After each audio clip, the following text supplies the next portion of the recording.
Hi there, Sandra Green here from the WLA, and today I want to talk to you about how you can become a leader in your industry sector. I thought I'd start off by sharing a personal story about this, and then I'd like to give you a couple of food for thought for how you might want to think about doing this yourself, whether you are a big brand, whether you are a leader of a division in that organisation, or whether you are running your own business like me. So let me start by sharing this story with you. My daughter works for one of the big consultancy companies, and she loves it. She loves working for them. And she's been working really hard just lately and managed to get herself some extra spondoolies, a bit of a bonus. And she's been wondering what to do with it. And she came to me a few days ago and she said, "Mum, I've decided what to do." And I said, "Go on, share." She said, "I'm going to purchase the Dyson Airflow." To which I responded, not being very technically advanced, "What on earth is that?"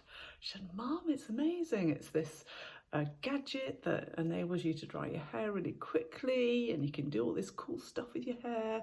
So in other words, a hairdryer. I said, "Yes, sounds good." So off she toodles, and she spends 400 quid on this Airflow gadget, which is quite a lot of money for a hairdryer, but it is so much more than that. And it struck me, she's done my hair, hence why I'm all curly today, and it is a really lovely piece of kit, and the actual packaging it comes in is stunning. You know, it's just got a lovely feel and texture, and it's well put together. There's great notes about how to use the different components in there, and you really feel like you're having this luxurious treatment, is the best way to describe it. And I did think to myself, how cool are Dyson to keep innovating all the time with top products and being able to charge quite a premium on that. And it reminded me of a story I was told last year about a brand in America called American Girl. I don't know if you've heard of it, I hadn't. And I was shown this particular product, which is basically a doll for children. But it's not just a doll, it's so much more than a doll.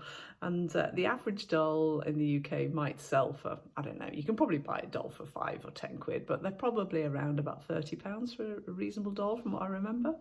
Well, this American Girl doll sells for anything from $100 to $300, and that's without any of the kit. And there's an American Doll store in New York that you can go and shop in. There is, you can have a birthday party there and take your dolls for tea. They have a proper coffee shop, and they have a hairdressers and a hospital. It's absolutely incredible and such a sought after toy. And it's this whole concept about how do you take something ordinary and make it extraordinary. And part of the thinking behind this is to come up with 3 key components. 3 things I want to share with you about how you might start to think about what you do in a way that is leading edge.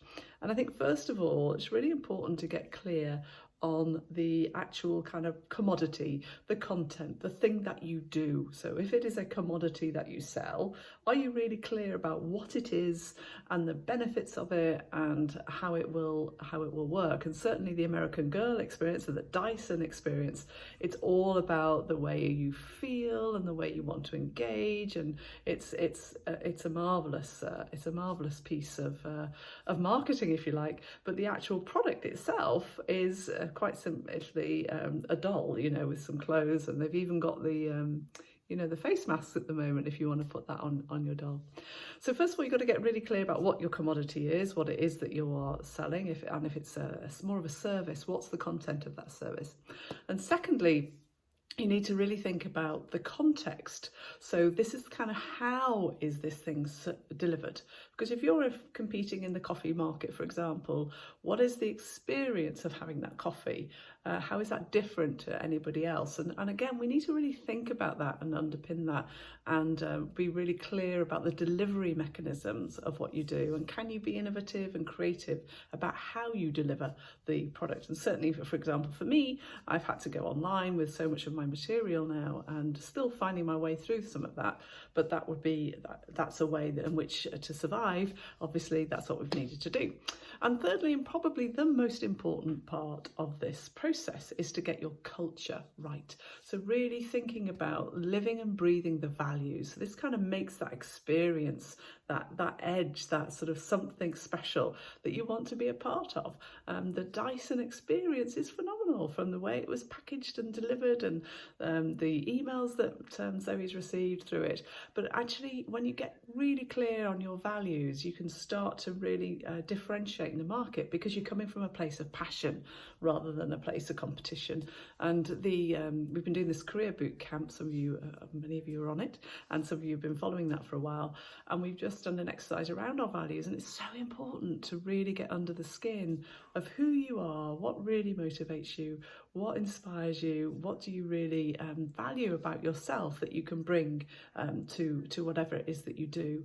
And so often we have values that we think we should be, or we live the values of other people, and we're not true to ourselves. So there's a piece of work, and it does take a little while to just unpick what your values are, so you can start to bring together a fabulous culture, because it's your culture that will drive and attract the types of people that you want to be working with you, for you, etc. So that's it for today. It was just a different perspective, but one I think is really, really important, and some food for thought if you would like to be a leader yourself, or whether you want your team to lead the way, and certainly the organisation you work for. Start thinking about those three things. What's my commodity? What's the context in which I deliver that commodity? And what's the culture I'm creating, the wider experience around everything I'm doing? So have fun, enjoy, and I'll talk to you soon. Take care.